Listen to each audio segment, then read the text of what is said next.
Alright, guys, so this is another Patreon request, and this one comes from Jonathan Bermudez, who asked me to review a movie called The House.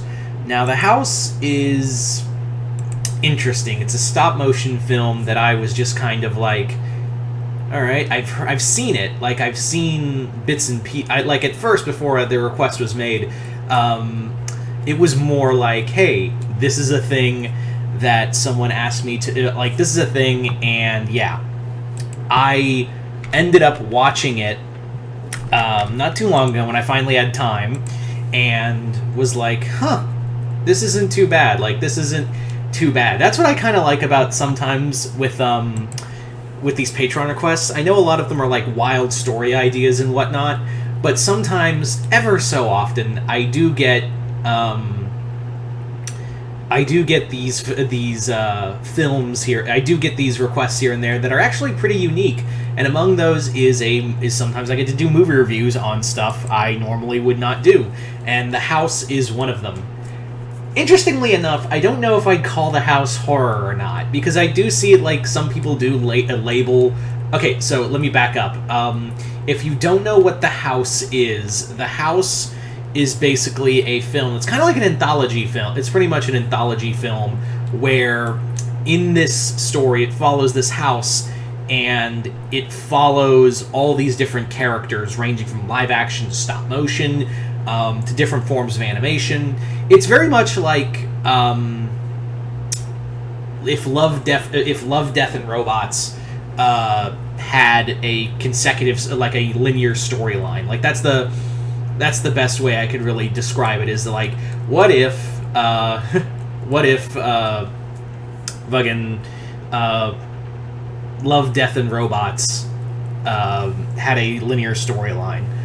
And it's interesting because, like I said, I don't know if I would I'd call this horror or not, because some people have labeled it as a low-key horror, which I find true in that regard. I do find it like it's... Sorry about that. I find it that it's kind of like psychological in some points. It's very much... It's a depressing movie, I will say. The House is a very depressing, very like, oh my god, just... By the end of it, I was like, I like this movie, but like, I don't want to watch it again. It's one of those films where it's like, it just emotionally beats you to death by the end of it, and you just feel so fucking shitty by the end of it, that you're just like, no more. No more. I need a minute, guys, I need a minute. I really just need to, like, sit down and just, like, mentally process what just fucking happened.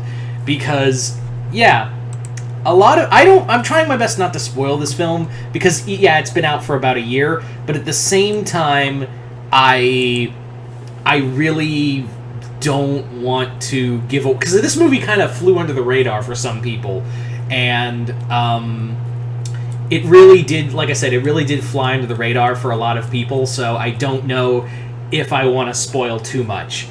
There are going to be some segments, especially the mouse segment, which if you've seen that movie, you know what I'm talking about.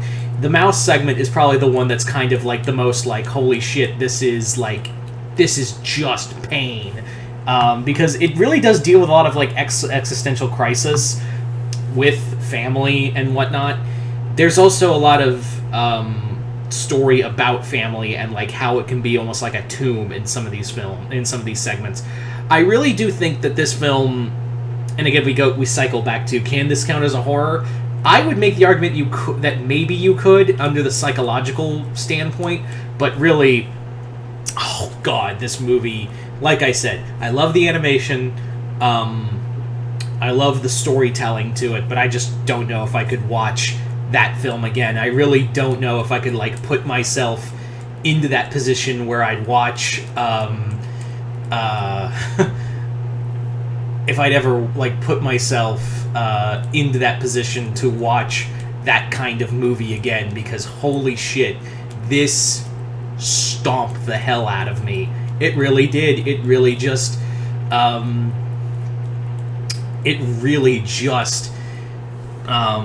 hurt, because some of that stuff really hit home with me in this film.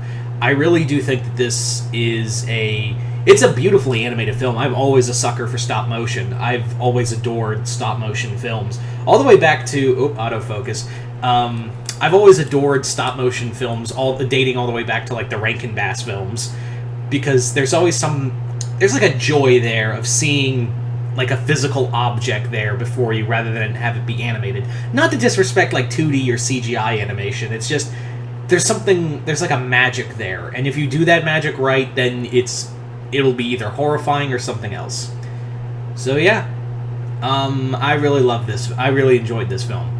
So I'd like to thank Jonathan Bermudez for sending me this Patreon request, and yeah, you guys tell me in the comments below. If you watch The House, let me know in the comments below what you thought of it. I wanted to keep it as vague as possible, so yeah, that's why I was kind of dodging around some stuff.